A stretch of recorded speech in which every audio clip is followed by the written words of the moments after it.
there's a lot of assumptions that people make when viewing this traditional view of retirement. They just assume that you're never going to have problems in your life and you're never going to have to dip into that nest egg, and that recessions are never going to come and the stock market's always going to go up. Are you ready to transform your life? This is a no-nonsense show helping immigrants like you create generational wealth, even while working full-time.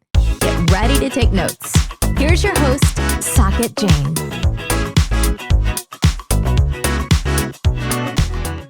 Welcome to the Migrate to Wealth podcast. I'm your host, Saket Jain, and today we're bringing you something very special. As part of our summit last year, our annual summit last year in 2023, Migrate to Wealth Summit, we had the pleasure of hosting Dustin Bailey. He's a good friend of mine, and we have been part of multiple masterminds together who shared groundbreaking insights on redefining retirement. Please note that this episode was recorded during last year's summit in 2020. Any references to timing and current events are really as relevant as they were at that time. But regardless, Dustin's transformative ideas on retirement remain timeless. So let's get started and join Dustin as we challenge the conventional norm and explore a new way to redefine retirement. Happy listening. Well, good morning, good afternoon, good evening, depending on where in the world you're tuning in for this recording.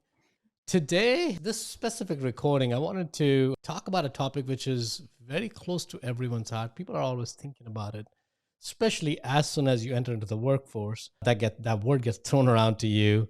What does your retirement plan looks like, right? And really what I want to focus was, even before what does a retirement plan look like, actually go back into what does retirement really mean, right? So, we're sticking with the theme of our summit. We're going to talk about redefining retirement, which is what the reason I brought the next guest to you. His name is Dustin Bailey. Dustin, how are you, buddy? Doing well, Saket. How are you? Yeah, so Dustin he's a fellow tech worker. He left the tech job several months ago, and he's doing his own thing. About a year ago, perfect. And he's doing his own thing, and we'll get deeper into that. And the reason I wanted to bring him on is as a perfect, first of all, is Dustin is in his early 30s or mid 30s, and he shouldn't be thinking about retirement as extensively as he actually thought about it. So it'll be interesting to hear his perspective. How has he not even retired himself? What has enabled him to retire himself? But how is he planning to live the rest of his life in a retired life? And we'll talk about what that means. Retirement doesn't mean sitting on the beach, at least for me and Dustin. And we'll share our perspectives on that. We'll launch into the show, but before we do that, I want to again encourage you to go to check out our VIP packages.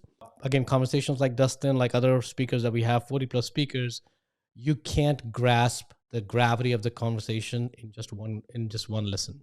You may have to go revisit it because something you hear today, it may ring a bell, it may trigger something in you, but you won't realize it 3 or 4 days later. And then at that time, if you don't have access to the upgrade packages, you will not have access to these recordings. They're available for a limited time, but as an upgrade package, it's available lifetime. So take a look on this beautiful page. Somewhere on this website, there's a link to figure out what the upgrade is. If that's something you want to do, pause the video and do it. If not, listen to the entire video, and I'll repeat the message again at the end to remind you of the offering. Between now and then, we will not talk about the package again. Dustin, welcome to the summit, buddy. Thanks, Saket. I appreciate you having me. Very honored to be here. Of course, man. Your story is great. I think it's going to resonate very well with folks. I know you founded Big Spring Capital, and there's a whole meaning behind that word. We can always go into that one. But before we go there, tell us a little bit about your story. Kind of like what was your migration to wealth look like? Where you started? How did you started rethinking about it? Yeah, absolutely. No, so I had a fairly typical American middle class upbringing. We were comfortable, but we weren't, incredibly wealthy or anything like that. I was blessed to have a 2-parent household, parents that loved me, and so that certainly was a big thing for me, and it was important to them that I went to school, and so got a finance degree from the University of Tennessee, and I was recruited by Deloitte right out of school, and so went and moved from my rural East Tennessee upbringings, moved to the big city of Atlanta, and went to work for Deloitte in the client service capacity. And that was kind of where I could take you to the exact cubicle I was sitting in when I had my first realization around retirement. And it's so funny that like this If you don't day mind me sticks asking, out. how old were you at that time? Let's talk about that cubicle for a second. 22. I would have been 22. 22 is when you had the realization about retirement. Yes. And it was because I was having to make decisions about my retirement plan, right? We had Deloitte has a 401k like everyone else, but Deloitte had you could do a traditional 401k or they had a Roth option. And it was the first time I'd ever been presented with those two things. And so I like to know what I'm getting into. I always do a lot of research about things. And so I'm like, well, I guess if I'm going to have to choose one of these, I need to learn about them. And I think that says something in and of itself. I have a finance degree, and none of that was ever included as part of my actual formal education. So there's so much that I've been exposed, and this will kind of be a theme of my story. There's so much that I have been exposed to in the last 5 to 7 years that I probably should have been exposed to in formal education. And I think it just speaks to the fact that, the world kind of has this world view, and it doesn't really there's no variance from that. Yeah. And I can get into that more, but this is just kind of the first example of something that seems fairly basic that would be important for folks to know about retirement, and especially with me having a finance degree, and this was never explained to me. So here I am a couple weeks into work at Deloitte, and I'm researching the difference between a Roth and a traditional 401k. Which one should I do? And I remember reading an article somewhere, and there was the phrase, if you expect to make less in retirement than you do when you're working. And it was that phrase was what stuck out. It was trying to compare and contrast the two plans. And I remember looking at that and reading it, and I thought, why would anyone want to make less in retirement? Yeah. And I'm like, that sounds awful.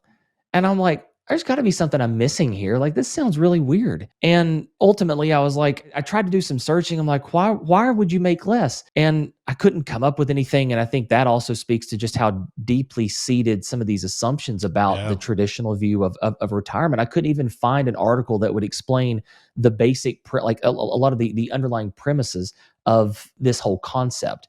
And it's like, yes, the plan is you work for 40 years, and then you hope and save up a nest egg, and then you're going to live on less than you earn because you didn't save all that much. And so, yes, of course, your retirement's going to be like what you're making and earning in retirement is going to be less than what it was when you were working. Well, no one had it. I didn't understand that. No one explained that to me. And like that whole premise, you won't find a lot of articles that just say that. And so I kind of had to spend the next few years bumping up in various situations to really arrive at that on my own. I'll fast forward about 7 or 8 years. It was a tougher time in my life. My grandmother was sick, and we're going into some situations about she needed a higher level of care than she could get on her own and wasn't being able to live by herself. And she was out of money. She had a large nest egg that she had been living on for a while from a sale of a farm. And my mom and her siblings were being forced into some very tough decisions about how do we take care of our mother, and doing all these things. And, we want to have the best care, but we don't have the money for it. And I sat there and watched my mom go through those things. And I thought, this isn't good. Like, this situation of running into the end of your life and running out of money is really, really bad. And that was the driver that for me, I was like, okay, I can't let this happen to me. I can't let this happen to my parents. I've got to do something here. And I had always known, I had always been fascinated with real estate. And I was like, okay, a lot of wealthy people own real estate, so maybe I need to do that. So I went down the real estate path, started listening to Bigger Pockets. And at the end of every Bigger Pockets podcast, at the time, I haven't listened in a while, there would be, what book recommendations or something like that. And it seemed like guest after guest after guest would suggest Rich Dad, Poor Dad. And I'm like, okay, well, if everyone that's in real estate saying I should read this book, I'm like, wow, let's go do this. Yeah. So I go pick up the purple book like everybody else has done, or not everyone, but so many people have done. And I joke now, it's the little purple book that ruined my life, because it completely changed the trajectory of my life. I mean, it was just a complete 180 from what I was doing. And I think a lot of the concepts in that book, they really put words to a lot of the things that I had been feeling and had been seeing. And I'm like, this doesn't make sense. And why are people doing this? Like, why do you go about it this way? And it's just like, well, that's just the way it's all done. And that book really put a lot of things, like I said, into words for me. And then I was like, okay, I'm not crazy. I'm not the crazy one here. Like, there actually is another path. And just because everyone else doesn't like isn't doing that doesn't make it wrong. And so that was really, I'd say that was the jumping off point for me to say, okay, I'm redefining the way that I look at wealth, the way that I look at retirement, the way that I view the importance of net worth versus cash flow. Those are two things that most people don't make a huge distinction between those two for a retirement account. So that was really my backstory leading up to the point that it's like I've got to do something different, and let's figure out a different way to go about doing this than what 90% of the rest of the world does. Dustin, thank you for sharing that, and thank you for sharing your grandmother's story as well, because I think we have to account for that, right? Because you don't want to have more life than your money. You want to have you have more money than your life. Ideally, that's a plan. Doesn't mean you have to have millions of dollars more than your life, because yes, it's a good to have, but you want to make sure that when you're at that stage, all of us have worked hard in our younger age to make sure that we can be taken care of in the retirement. I think one of the things I was going to talk to you about is, the assumption that the realization you had at the age 22 while sitting in that cube thinking about your 401k or Roth or traditional and all that good stuff, especially when you have never heard of that term, right? And I'll go take you back to my experience. I moved into this country when I was like 27 or so. I can't even remember. It was May 27th, 2000 is when I landed. And I was asked to make this decision about 401k on June 1st of 2000. Like, what do you want to do? I'm like, what do you mean? What do I want to do? I have no idea what I want to do. I don't even know if I want to stay in this country. I have no idea. I just landed. You're asking me to make a decision about my retirement, which is 30, 40, 50 years out. I have no concept of that. Right? It was amazing. It was rude awakening. And my wife still reminds me, it took me 3 years. So what I did was what most of us do is I'm like, hey, Dustin, what are you doing? Yeah. I'm just doing this because my dad told me this is the best thing. I'm like, okay, I asked 2 other people and 3 other people, and I'm getting the same answer. I'm like, you know what? The mass thinking, if they're all doing it, why should I do it differently? Let me just do that. Yep. Right? Yep. I made a decision, whatever I made. And I made the decision that I'm not going to invest in anything because I'm going to leave this country. It's the stupidest mistake. I lost like 3 or 4 years of my life in there. Then I got married, or I was dating my wife at that time. And then told me, she's like, why don't you put money in Roth IRA? I'm like, what is that? What is this new term that you just threw at me? I have no idea. And that's really our journey began of both her and I. And she was way more financially astute. And now she tells me, she's like, you left me behind. I'm like, I didn't leave you behind. I just was on an exploratory journey, and I went where it took me. Right. And of course she's like, I created the monster. I'm like, yes, all the credit definitely goes to you, because if I didn't hear that term, the question of retirement, the question of thinking about it wouldn't even come to me, because in my head, I didn't want to do anything. She told me, why are you paying taxes, right? You can save taxes with your traditional IRA or your 401k. Why aren't you putting money in these things? I'm like, who cares about a 10% saving in taxes? But of course, since then, from then to now, is completely transformational, which is tax is your biggest expense. Tax is not a single penny saved in tax. Your ROI just goes through the roof, because it's a certainty. If you invest in a deal, you may not get the return, or you may get the return. But if you're able to put some tax saving, it's a certainty, and the return is almost instantaneous if you work with the professionals, right? So I think it's interesting that you got there at the age of 36. Or no, 22 at that time, the realization that world needs to be something different. And I was still in the fancy land, probably 32, 33. It's like, oh, you know what? I don't need retirement. Who cares about retirement? I'm going to be rich one day. I'm going to be a CEO of a Fortune 500 company. Of course, all these dreams have changed since then. It's the naivety of that age that you think. Yeah. But tell me one thing, is the way you were conditioned, because you grew up here. So your conditioning was definitely very different than my conditioning. And of course, a lot of our listeners are first and second generation immigrants. So at least the first generation immigrants, they are more conditioned the way I am. Maybe a little bit more better now, because if they're moving from India, I can speak from India. There's a lot of cultural influences. There's a lot of awareness about how the U.S. works, how the system in the U.S. works. So maybe that's different now. But what used to be the traditional definition when you were sitting in that cube at 2022, when you were 22 years old? What was a traditional definition that you had a problem with? Yeah. And that's a great question. And I think the funny thing about it is, even sitting there in that cube, no one had sat me down and fully explained all of this. And like the whole idea, the just the core concept around retirement. And I don't know if that's because everyone just takes it for granted. If it's what happens. You know, I'd heard about friends retiring and it's like, oh, he's retired. That means he doesn't work anymore. But no one explained that the whole objective is to spend this, 40-year career working, working, working. You hope you save. You hope no crazy life events happen that require you to dip into this savings. You hope that it goes up in value. You hope that the timing of your retirement doesn't coincide with a major downturn in the stock Right. market, because that can have a huge impact on what happens. Because end of the day, you spend your retirement selling off all of these things that you've worked for 40 years to acquire, and then that's what funds your life when you're not working anymore. And no one explained it to me in those terms, and I don't know if I like understood that, or I would see flashes of that and I just thought, no, that doesn't sound right. That sounds crazy. Like that can't be right. And I just like didn't accept it. But I never had someone that like sat me down and said, look, this is how this works. This is why you should be, even someone who fully buys into that whole viewpoint of things. No one sat down and said, this is why you should be doing this way. It was just, I had to learn that it was just taken for granted that everyone just assumes, well, this is the way it works. This is how the world Yeah. works. But yeah, there was never this like moment, like this time where I was like someone said, here's how all of this is supposed to go. Because I think if they had, I would have been like, okay, well, I got to find something I'm out of different. here. Like there's no way I'm not doing that.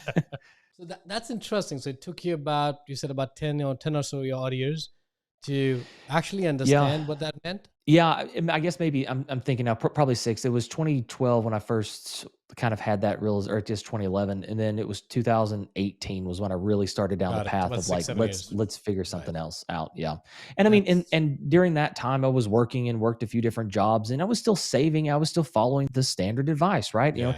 Everyone says, "Oh my word, if your company has a 401k match, you at least have to do that because you're giving up free money."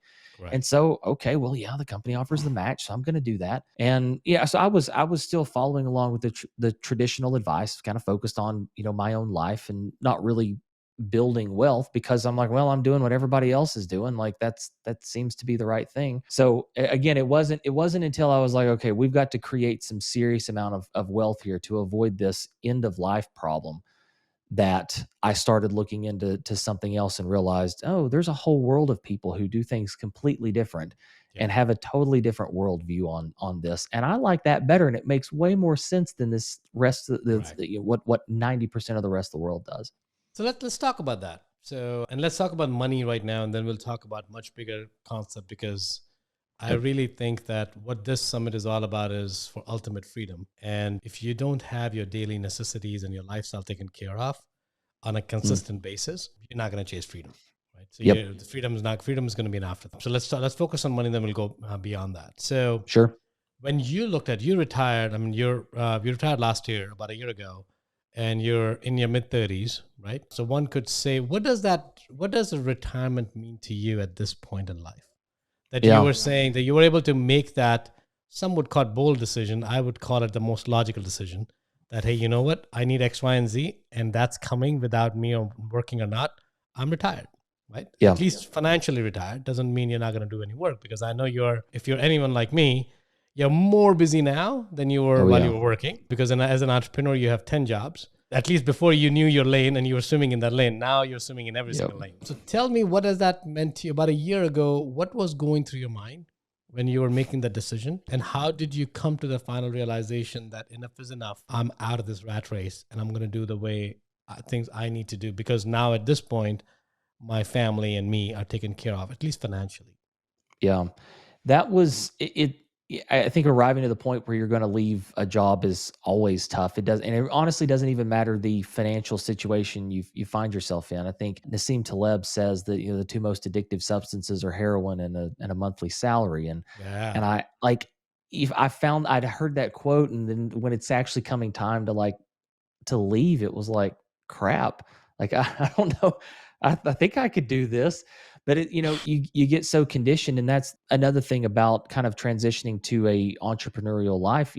Especially as an entrepreneur, and especially early on, you get some more lumpy cash flow, right? Like it's not that Yeah. consistent every Correct. 15th and the last day of the month, the check's hitting the bank. And so like, I think there's a lot of mental preparation that has to go into that. But then I think it's mostly mental. Again, it's like being prepared for it, but then also being, I think, fully bought in that this way of looking at things is the right way to go. And that it's not I'm going to, continue working a job. I'm going to save Right. 4% of my salary into a 401k. And like, I think you definitely have to fully buy in that this is the right path forward in order to be able to make that jump. Because if you have any reservations, it's such a tough transition mentally. If you have any reservations, you're going to get held back. And I've got friends of mine who I know are in a position where they could do that, and they are.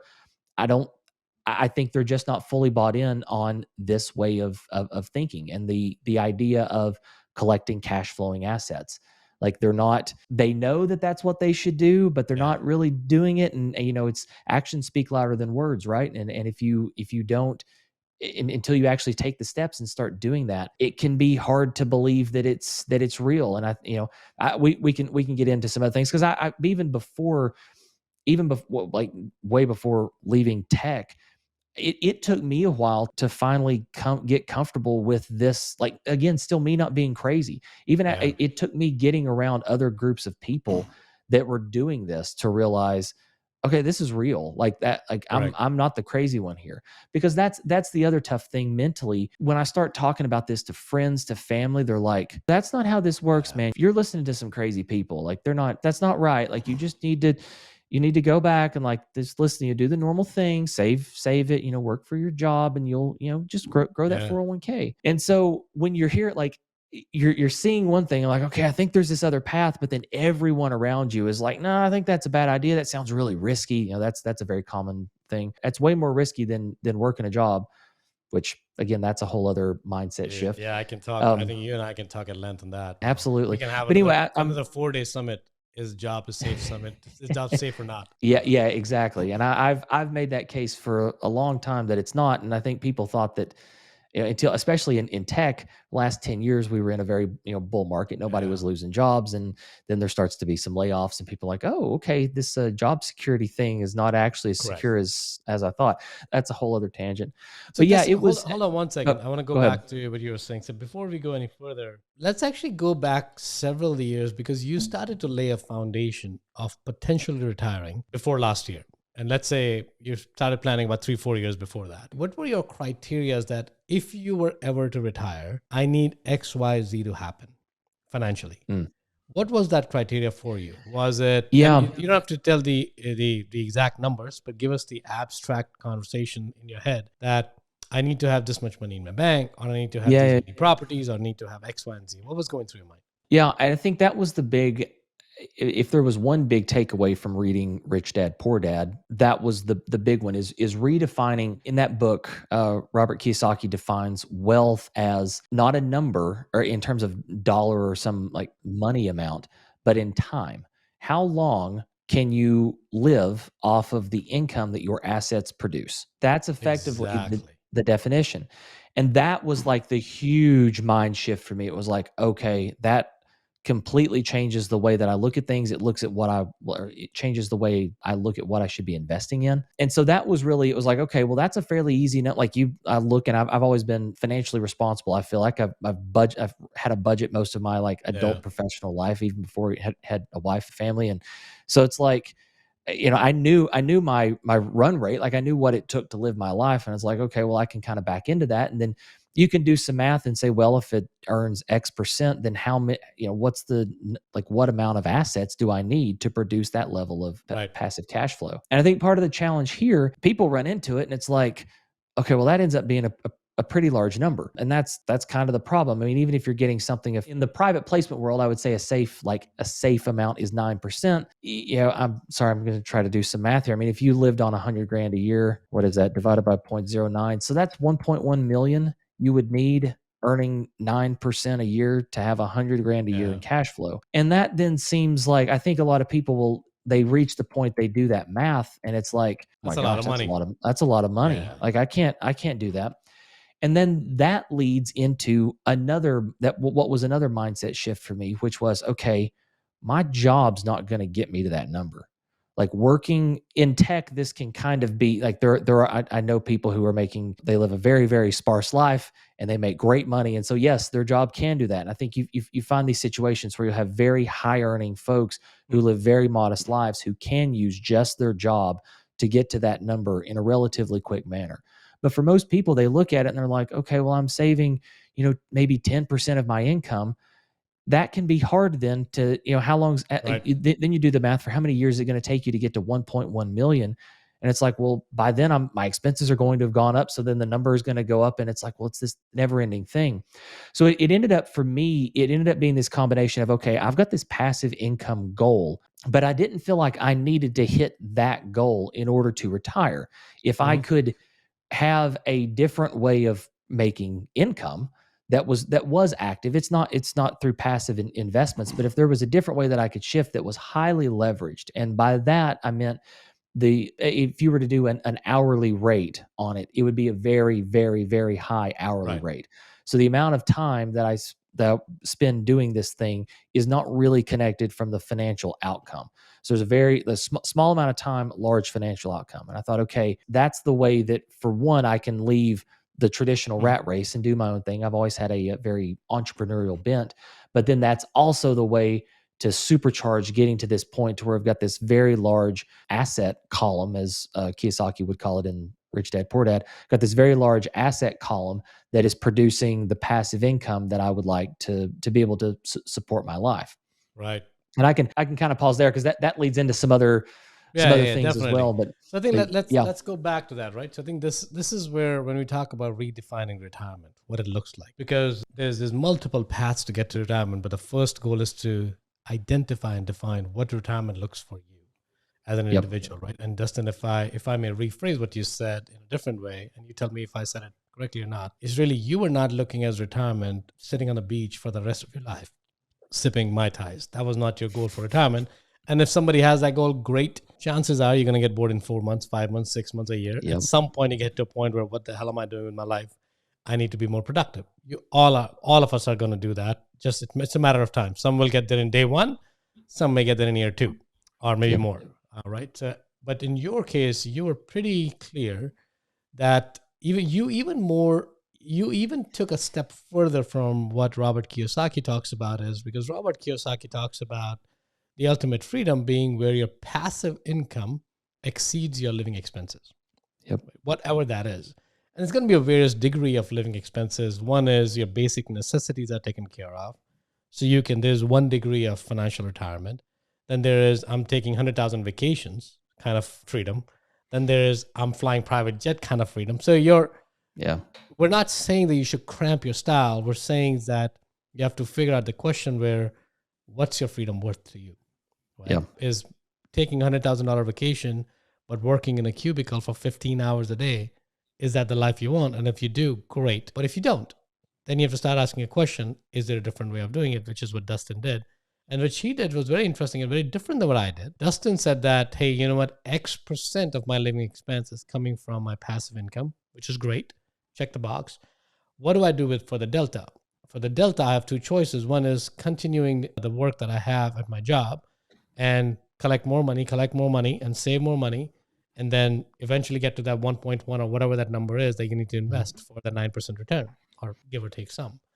Or the other thing is, hey, what if I'm working 40 hours today or 60 hours today, because nobody works for 40 hours, no matter what you do anymore. If I'm working for 60 hours and I'll make up a number 100K, can I make that 100K working 10 hours a week, but for myself? So now you've just freed up 30 or 50 more hours of your life from work, which you could do whatever you want to do with. So that's another way of looking at retirement, right? Where how can you get to that number faster? And I'll give a personal example here. My wife, since we have our 2 kids, she hasn't gotten back to working outside of the house.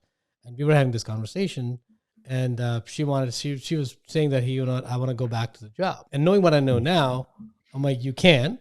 That's always an option. But would you love your life? And she's like, I would hate it. So like, you know what? I would give you my thought that is, there's other ways to get the same, now that is the other way going to be easy? No, it's not, because in the beginning, it's not going to be easy. You and I know, Dustin, because we all thought it was easy. We talk on a regular basis that it's not easy. The challenges are there, but if you do it right for the first few years, the 10 hours a week is possible. It's at least there is a vision for that. Now, it may take a little bit longer, but we're not talking, you're going to work for 60 hours anyways, somewhere else. Instead, why don't you build something for your own that you can eventually work lesser? If you stay in the job, you'll continue working 60 hours. And if somebody's paying you 500, 600, 700K, they want your 24 hours. They don't want they don't want 10 hours or 8 hours a day. They want everything out of you at that point. Right? They own everything that you have. So it's an interesting way of thinking about when that's where this conversation was going to be very important. I knew that. It's because how you look at that number, and that number is the ultimate goal for Dustin, for myself, for everybody, is how can we get to the stage where we don't even have to work that 10 hours? Now it's our choice to work that 10 hours, right? That choice is what we're talking about, is the freedom. That's a taste of freedom. I remember last December when I quit Airbnb, and I was going through the same turmoil, man, Dustin, that you were going through. Everyone in my life was telling me, including my wife, she's like, "Are you sure?" That was her polite way of, "Don't do it. You're stupid." That was her polite way of saying that. My mother-in-law, my father-in-law, friends, they're like, "Don't do it." They have this fancy world in your head. It's not the true world. And I'm like, you know what? There's only one way to find out. You may be right, but there's only one way to find out. And what I had a backup plan, what I told them the backup plan is not the backup plan. Hopefully it never has to happen again, is I can always find a job. But if I don't do this now, 20, 30, 40, 50 years from today, I'm going to be thinking I should have done that. For me, that was a retirement that I don't want my retirement to live in resentment. When I want to retire, when I say ultimate retirement, where I don't have the capacity to work, so I don't have the choice. I can't work because I'm not able to work at it anymore. At that point, I'm going to reflect back on my life. I didn't want to live the life I wanted to live. Right. So that was the ultimate goal that I have. Running out of money, I don't think it'll ever happen, because there's always skills. I think all of us, at least the people who are dialing into the summit, we all have skills that we can always use, unless some major life event happens. I have no doubt that all of us our money will outlive us. That's the right way to say. Hopefully you don't outlive your money. I think our money is going to outlive us. I have no doubt about that. Now, we may have to curtail our expenses. I'll have to manage it. But I think we're very, very privileged that will be, but that won't, chances of that happening are very less. It can still happen. But now we're saying is, okay, we're more privileged in that direction. What do we want to live? How do we want to redefine our retirement? And the way to redefine our retirement is first get your time back. If you're working for 60 hours, day in and day out, you can't think of anything else. When you come back home, you don't even have time or energy to play with your kids or spend time with your wife or your spouse, right? It's just, there's none. And I've lived that life and I hated it. This week, and we're recording in September, my wife just decided to do a program that she's gone for the entire month. And I'm a single parent, right? I thought I was freaking out. I'm like, I want to be supportive, but I've never done it because I don't know if I can do it or not. But dude, it's amazing. It's amazing that when you have the time, I've canceled most of my meetings because I control it. At work, there's no way I would have done it. I couldn't have done it. And I'm spending time with the girls. We wake up in the morning, we chit chat, we have breakfast. It's actually, I'm realizing the importance of having that time back for you and how you can build these memories and these connections. They're actually talking to me, my girls. They're 7 and 9, 8 and 10. I finished 7 and 9, 8 and 10. They're actually having a conversation with me because they realize that I'm there. I never was there because I was always working. Now I'm actually present and I've stopped working while they're around me because I'm going to have newfound respect for single parents. I don't know how they do it because I don't know how long I'll be able to sustain this lifestyle. But for now I am. So going back to you, Dustin. So money aside, right? For now, let's shift the topic because you've talked about some approaches on how to get there. What does retirement look for you? Or someone your age, because I can't remember when I was 30 or mid-30s. Someone your age at this time in the world where you have gained so much of your time back, or you're trying to get it all back. What does retirement look for you? Yeah, that's such a great question, and that's ultimately, like, through all this journey, that's what you really realize is that it's not about the money. You need the money, like, you need a base to be able to provide for some of this, but ultimately it's about how you spend your time. And for me, and I think that's a reason, like, you're exactly right. I have no desire. When I would think about retirement, there was not like, oh, I'm going to be sitting on the beach and just not doing anything. And I know, like, I go to the beach now. I love vacations and things like that. But after like a couple of days, I'm like, okay, I'm getting a little bored here. Like I need What do I do something with the to time? do. Yeah, I have too much Yeah. time. So it's like, okay, it was exactly what you said. Like if I'm going to be like you're going to put in the time, I'd rather put in the time for myself and do that for my own benefit. And so that's really the big thing. And I'm definitely big right now in building my business and really still focusing a lot on kind of the financial underpinnings of that, making sure that it's got a very solid foundation. And still, so a lot of my time is focused there. But to your point, things come up. There's situations if I need to go out in the middle of the day and take care of something, or something's going on. My wife's a school teacher, and if there's something at the school, an event or something there, go speak to a class or something like that. If it comes up in the last minute, yeah, I can go do it. Like it's not that big of a deal. Right. And so having that time freedom is huge. Even though I'm very, very busy right now, I'm way more busy than I was when I was working a W-2. But it means a lot because it's things I want to be doing. It's building something for me, for my family, for others to be, so that I can have more time to serve others, have more resources to serve others. So it really, it's much, the money, like, again, you have to have it, but it ends up being way greater than that. And so, looking at, for me, I don't ever see a time that I would just stop working or not do anything. But ultimately, I do want to get to a point where a very comfortable lifestyle, if it were, I don't look at it as like if something were to happen to me, or if I were to just decide I'm done working. It's more of if I couldn't work anymore, I want to make sure that from a passive standpoint, our family's taken care of. Or if there's situations, you and I both know of folks who there have all of a sudden been illnesses in the family and there wasn't anything wrong with them, but now what mattered was not necessarily the money, but they needed time. They needed the time to go spend with that dying loved one. Correct. And that it's those types of situations that really keep driving me forward. It's like I want to have that option. If the situation comes up, I want to have the optionality. And I think if I were to boil everything down into one word, it would be optionality. I want to be able to pick and choose the things that I'm doing every day, whatever that is. That to me is retirement. Like if there's not anything that I have to say yes to and I can say no to anything that I want, I'm retired. I'm doing, even if I'm working my butt off, I'm choosing what I do. And that to me is the ultimate, like you've achieved a level of wealth there. Like it doesn't matter what the dollar amount is. It's going to be different for everybody. But when you have that freedom to be able to pick and choose every single day when you get up, you're in control of your time and what you're doing. And you're not sitting there, you can argue like, well, the traditional view of retirement, it's that way you wake up. It's like, well, yeah, but you're also like probably checking that retirement account balance. And you're like, well, should we really buy this or not? Well, and this fear of like running out of money is always in the back of your head. And so for me, when there's like no other obligations or anyone else, whether it's a person, if it's a thing such as running out of money, like when those things aren't there and I'm not worried about it, I'm able to make the choices to do the things and spend the time the way that I want to. That's the full definition of wealth and retirement for me. Yeah, I love that. So Dustin, and again, you and I think both of us are very passionate about this topic. We can talk at length, but I want to be cognizant of the time. Do you have a framework for our listeners? Kind of like, what, if you want to reframe, if you want to think about it, do you have any sort of a framework that we can think, or any resource that we can get access to where, here are the top 3 things, here are the top 5 things. Give us a brief overview and then maybe direct us to that resource. That'd be great. Yeah.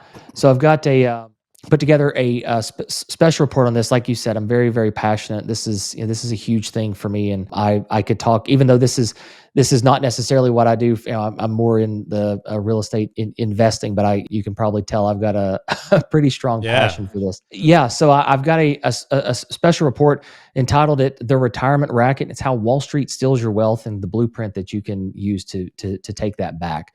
And so happy to share that with everyone here. And actually, for listeners here of the summit, I've added an extra thing to that, which is kind of like the resources. And really, it's like this list of it's books and some other things that are more practical, but then also tips and just things that I wish, when I look back to when I really started down this path in 2018, it's the things that I wish that I knew then that really would have accelerated my path. And again, books, podcasts that I listen to that have been transformational. So things like that. And I'm throwing that in extra as part of that special report. That'd be great.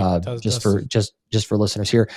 For anyone that wants that, I've got 2 ways. You can go to wealthtakeback.com and there'll be a form there you can just fill out and get that, or send an email to report at wealthtakeback.com, and I'll email that right as soon as you send it. That'd be great, Dustin. But before, let's talk about that report a little bit, because I want to. Not everyone may want to go through that process, but give us the synopsis of that report. Kind of like, what are the top three things? What's the top 3 blueprint? It's really going through in kind of our discussion here in a lot more detail, and just with the things that I had to.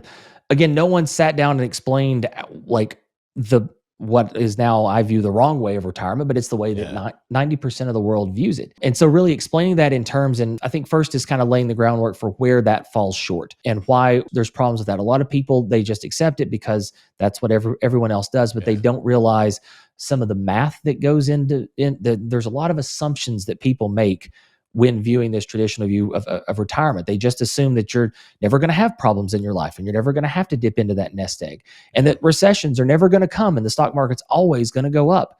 And there's so many assumptions that are made there in this ideal scenario, and rarely do those play out in the real world. So first is kind of pulling back the curtain on, it's not as sure of a thing, even though, yes, it's what everyone does. More often than not, it doesn't lead to a good outcome. It leads to people being fearful. They're having to penny pinch in retirement. They're having to make health decisions based on their money that can then end up shortening life.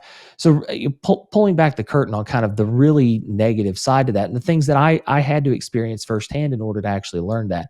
And then saying, okay, if you agree that that's bad, here are the steps that you can start taking today to actually go down a different path. And really a lot of that starts with mindset shift. You've got to completely view the world differently. And then that's a core thing too. You've got to be able to question the status quo and be able to say, I disagree with the thing that everyone else does here. Right. And so there's some mindset things really that kind of follows the be, do, have mentality, where you've got to change your mind first. And so we work through that, then work through, okay, now once you've grasped that this is the way to go, here are some of the more practical things that you can actually start doing, and where you can go to, purchase. If you need to be investing in assets, that's what you want to do. Here's some examples of that. Here's how the cash flow works. And then finally, kind of answering the question, like I said, that I had to come to myself. If you look and do the math and you're like, okay, if I sit here and work my job, it's going to take a long time to buy those assets.